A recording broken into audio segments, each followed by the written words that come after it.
Hello everyone, welcome back. Hope you're all doing well. In the previous video on data visualization using Tableau, we had explored the data source page, right? We understood various sections on the data source page. We had an idea about the data types in Tableau, how to change the data type, how to rename a field, how to hide and unhide fields, and how to give an alias. So in this particular video, we will be exploring the Tableau user interface at the worksheet level. Okay, we saw start page, we saw data source page. And once we configure the connection, we move to the sheet. Here we're going to look at the different components that are present at worksheet level. So we will also differentiate between dimensions and measures. We'll try to understand the difference between discrete and continuous data. We'll understand the purpose of something called as rows shelf and columns shelf. And we will look at the show me panel. So that's the agenda for this video. Let's first understand the components and the terminologies that we will be using. Okay, when you go to the worksheet, this is what the screen looks like. This area here is referred to the canvas or the view pane. We have different shelves over here. What is you see as columns is columns shelf. There's a rows shelf, pages shelf, and filters shelf. Then we have something called as the marks, which is called as marks card, which in turn comprises of multiple shelves like color, size, text, detail, tooltip. And there's a blank space which gets filled with an appropriate shelf depending on the type of the chart that you create. At the top, we will have the very familiar menu bar, followed by that is the toolbar. The purpose of a toolbar in any application is to bring about the most frequently accessed features as a small icon like that. That is what we see here, simple small icons for various purposes. Okay, and here what you have on the right side is called as the show me panel. We will be exploring this in detail. So let's get into the worksheet. We had configured the connection. To that extent, we've seen in the previous chapter. Now let's proceed to the worksheet. Now, how do we go to the worksheet? After you have configured the connection, you can notice the sheet 1 option, okay, on the bottom left corner of the screen. So once I click on the sheet 1 option, Tableau is going to take me there. We have the menu bar, like the file menu, data menu, worksheet menu, so on and so forth. And we have the toolbar. For instance, this floppy disk icon to save our work. We can use the back arrow to undo. These icons are used for sorting the data in ascending and descending orders, etc., etc. So menu bar and toolbar are common. They are present in almost all the tools. But then the interface changes. It looks a little different. And this might be something new to many of you. So what we have here as data is referred to as the data pane. Okay. It's called as the data pane. P-A-N-E, data pane. And what we see in the data pane is the list of data sources to which we are connected in the workbook. And in one workbook of Tableau, we can have multiple data sources. Okay, here right now I have only one data source. And from that source, sample superstore, I've used the orders table. But we can have multiple connections in a workbook. In the data pane, we can see the name of the data source and then the fields from that data source appear, which are segregated into dimensions and measures. You can notice that there is a very subtle gray colored line over here, this line. Okay, the fields above the line are dimensions and the ones below the line are measures. So let me just do this. Suppose I drag segment. Look at that. So there is a very subtle line. Above that, what you see are dimensions. Below that are measures. Okay. So what are these things? What are dimensions and what are measures? Let's discuss that first. So I'm going to talk about measures. Measures are those values in Tableau which are always presented in an aggregated form. Measures will have a default aggregation property associated with them. It could be summation. If you want, you can change it to average, median, count, distinct count, minimum, maximum, percentile, standard deviation, variance. We have so many options. Right now it is sum. They have the default property is sum, which means when I use profit and try to create any sort of a chart, right now it's a simple text information. Okay, I'm displaying profit as text. It is not going to show me each and every value present in the profit field. Tableau is not going to show us each and every number present in the profit column. It's not showing us 49.91, 219.58, 6.87. No. What did it do? It's showing us the sum of profit, meaning it summed up the entire data present in the profit column. All the data that we have from the 9,994 rows. The entire data in the profit column is summed up and the overall profit got displayed. So this here is the overall profit made by the business. Why is it doing so? Why is it not present, showing us each and every value? That is because measures in Tableau are always aggregated by a default aggregation property, which if you want at graph level, you can change. Let's say I'm interested in looking at the average. So I'll go to that pill, go to this measure option and change it. If I choose average, it will show me the average of profit. I'll switch back to sum. So what kind of data would you like to aggregate? What type of data would be used if you have to perform any sort of mathematical operations on it? Maybe addition, subtraction, multiplication, division, or or aggregations like average, okay, median, standard deviation, variance. We do such mathematical operations on numerical data, right? We can't do it with string data or date fields or text fields, or date and time fields or Boolean values. We do it on numbers. So let's say measures are numbers. Is it that simple? Let's see. It's not as simple as all numbers are measures. No, because there is an exception here. If you observe row ID, it is also numerical. However, Tableau did not place it in the measures pane. It is treating it as a dimension. Now, why is that so? Because these are identification numbers which are used to explicitly identify each and every record. Let us assume for a moment that Tableau made a mistake. Okay, it made a mistake by placing the number in the dimensions pane, and I would like to fix it. How to convert a dimension into a measure? It's pretty simple. Drag it and drop it. Drag it from the dimensions pane and leave it in the measures pane. It becomes a measure. Now, if it becomes a measure, what will happen to it? If it becomes a measure, by default, it will have an aggregation property. So if I use this field on the canvas, on any type of chart, Tableau is going to show me the summation of the data present in the row ID column. And it has given me this big number. So what did it do here essentially? It went to the row ID column and summed up the information in the row ID column. 1 plus 2, second row, plus 3, third row, plus 4, 5, 6, 7, so on up to 9,994, which is absolutely meaningless, isn't it? How will this number help us?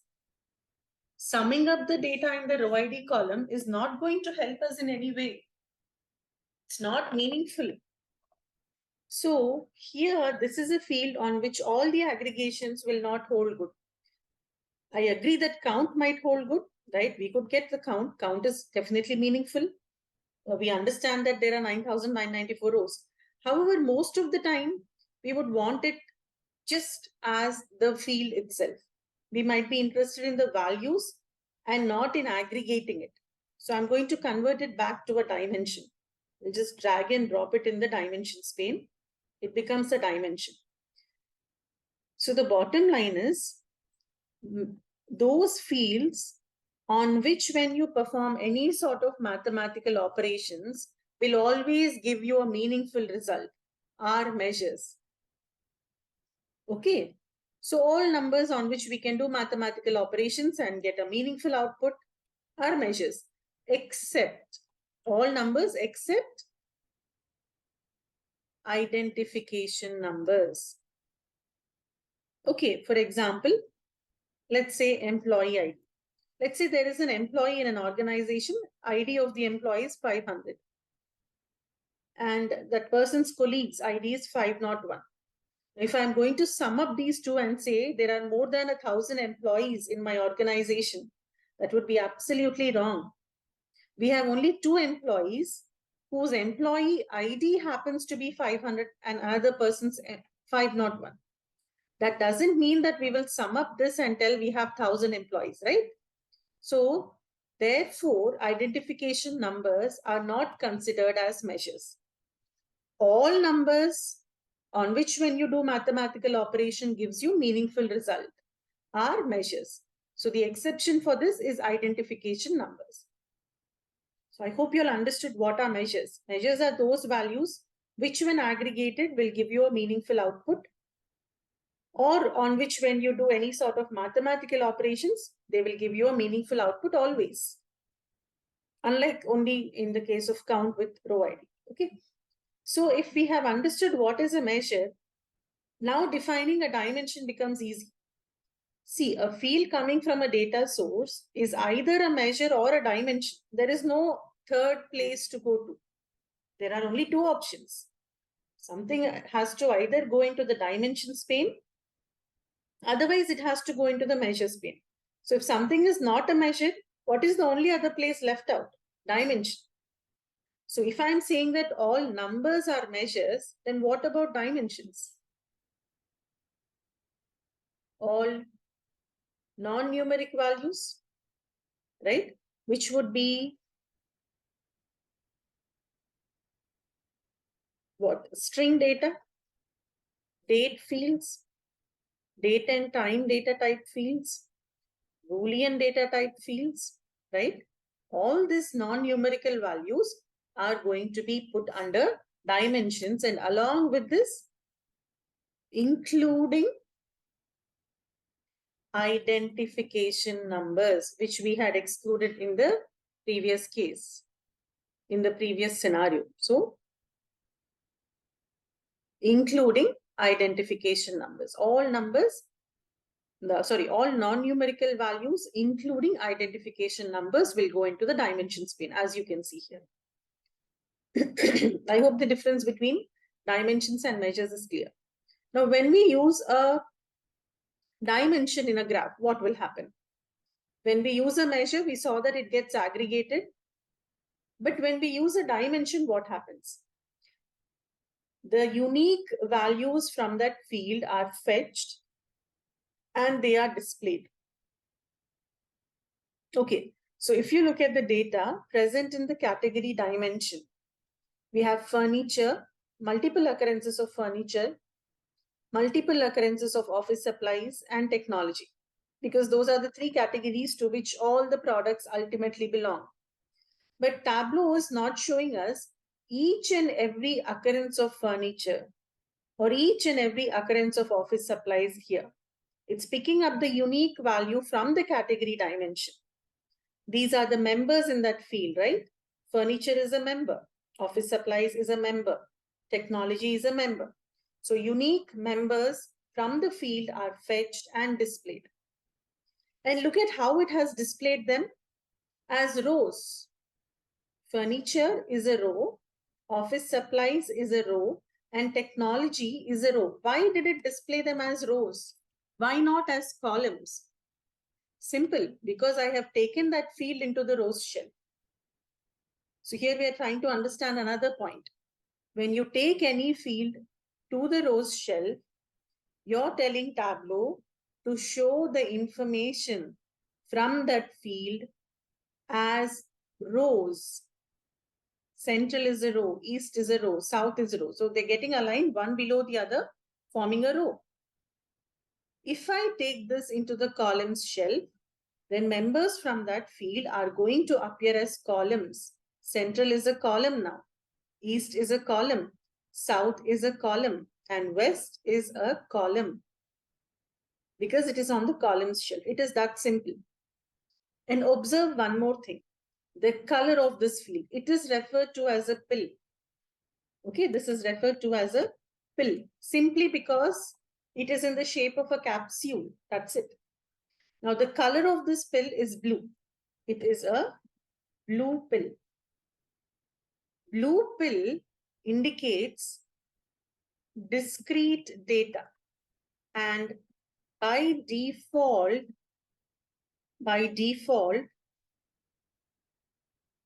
all dimensions are discrete. Discrete meaning what?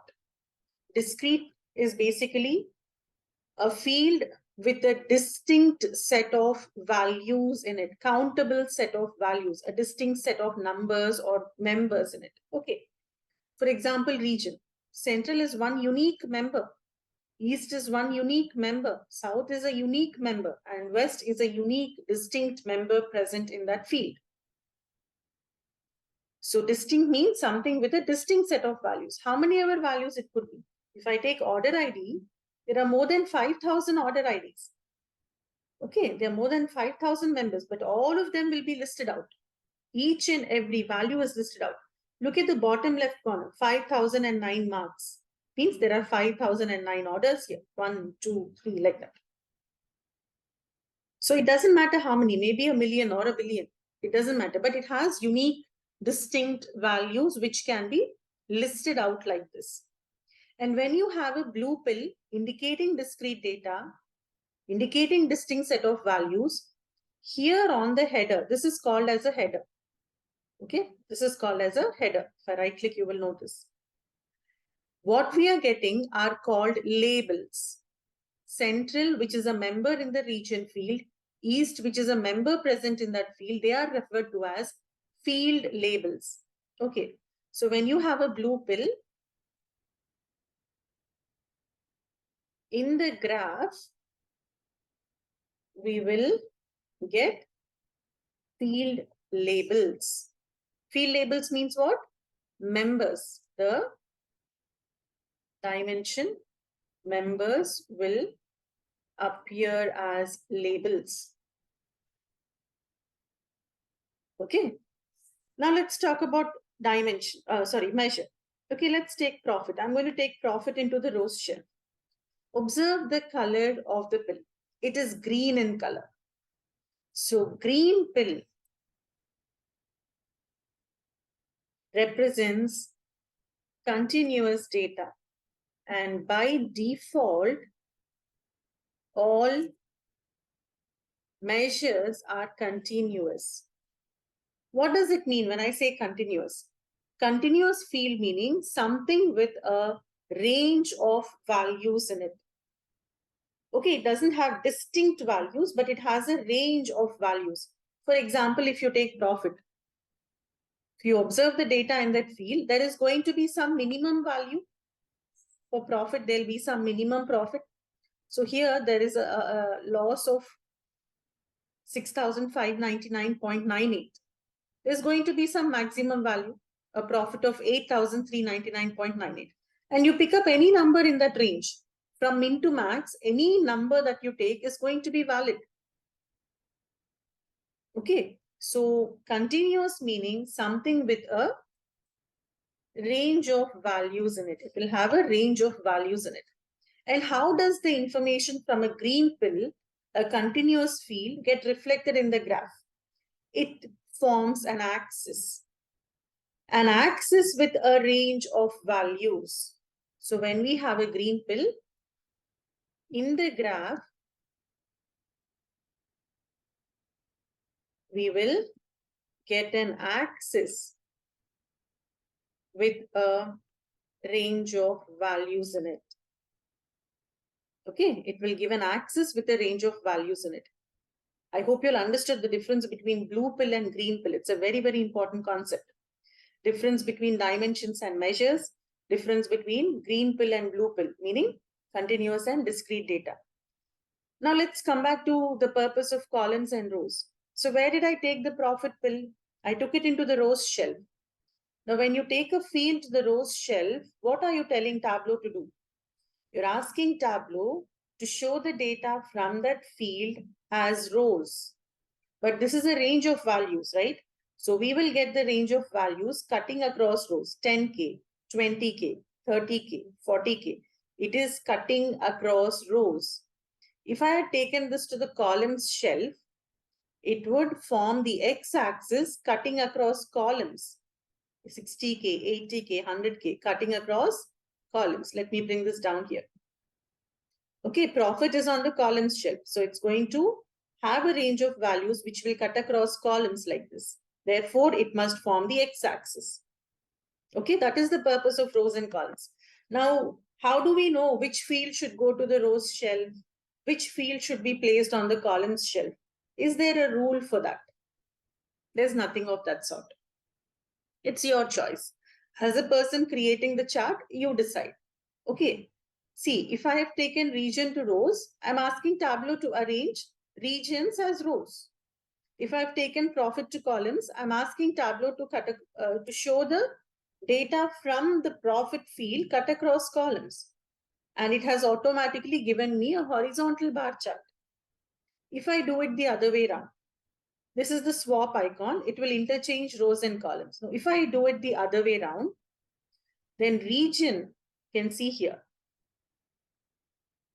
members, the field labels are appearing as columns, okay? And profit on the rows shelf has formed a y-axis with data cutting across rows. So if you like the representation like this, you leave it like this. If you like the horizontal bar representation, you swap it. It's your choice ultimately. As a person designing it, you have complete control on it. Okay, so that's about data pane, dimensions, measures, green pill, blue pill, discrete continuous, columns and rows. Next to data pane, we have the analytics pane, which has some analytical capabilities of Tableau listed out. We have the pages shelf, filters shelf, then the marks card. We'll talk about it a little later. Okay. Now let's talk about the Show Me panel. This is called as the crown jewel of Tableau. Okay, and it has 24 graphs arranged as 3 columns and 8 rows. There are 24 graphs. And this is like your best friend, especially if you are new to the concept of data visualization. This is going to come in very handy. Okay, when in doubt, you just open the Show Me panel and check. Suppose I want to create a bullet chart. This is a bullet graph, okay? So how do I know that this is a bullet graph? When you hover the mouse pointer on any chart, this lower section of the Show Me panel gives you the name of the graph and the number of fields required to create that chart. How many dimensions would be necessary or how many measures are required to create that chart? Here, bubble chart, Gantt chart, scatter plot, okay, line chart, so on and so forth. But right now, all of them are deactive, disabled. That is because we didn't select any input. As I start choosing the fields, okay, and I'm going to hold down the control key and select profit also.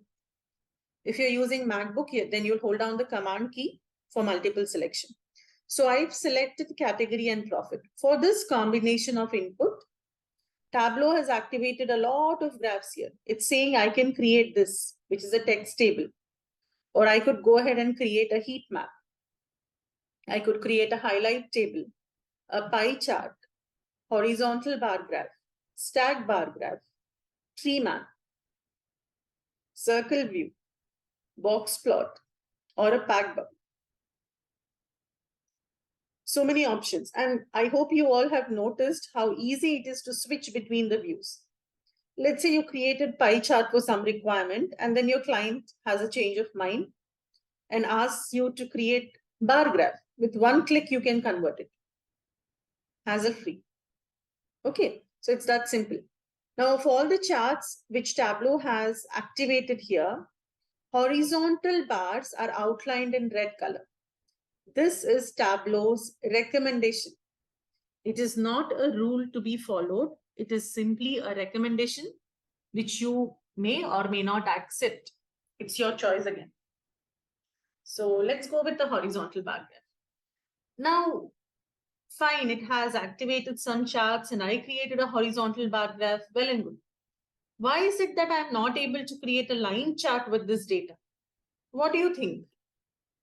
Just observe the lower section on the Show Me panel and try to figure out what is missing. Why is Tableau not allowing us to create a line chart? If you have guessed it because of date, then you're right. Okay, observe the lower section. Here, this part. It's saying for lines chart, we need at least one date field. And here I did not select any dates. If I choose the date field, now it has activated the chart. So it will consider the fields which are already present in the graph. Along with that, it will consider the new fields that you would be selecting in the data pane.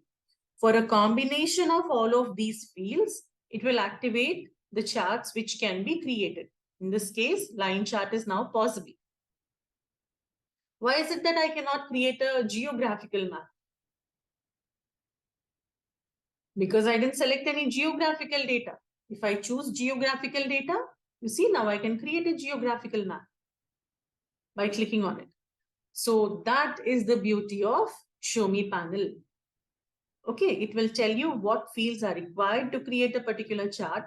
And when you select the fields, you just have to go and click on the chart in the Show Me panel and you can see the chart created. But after you have completed using it, it's better you close it. Okay, you keep it hidden all the time.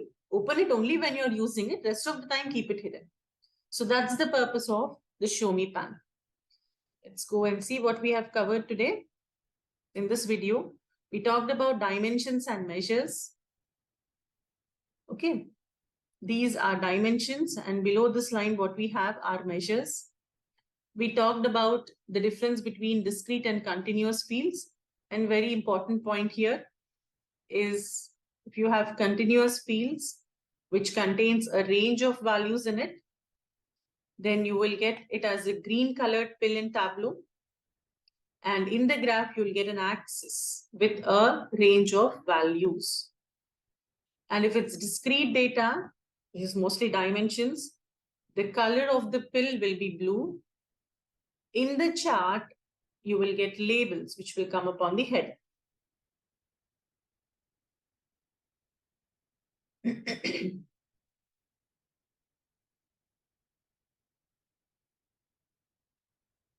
let me go back to the point. Yeah. Okay. So this is what we have understood.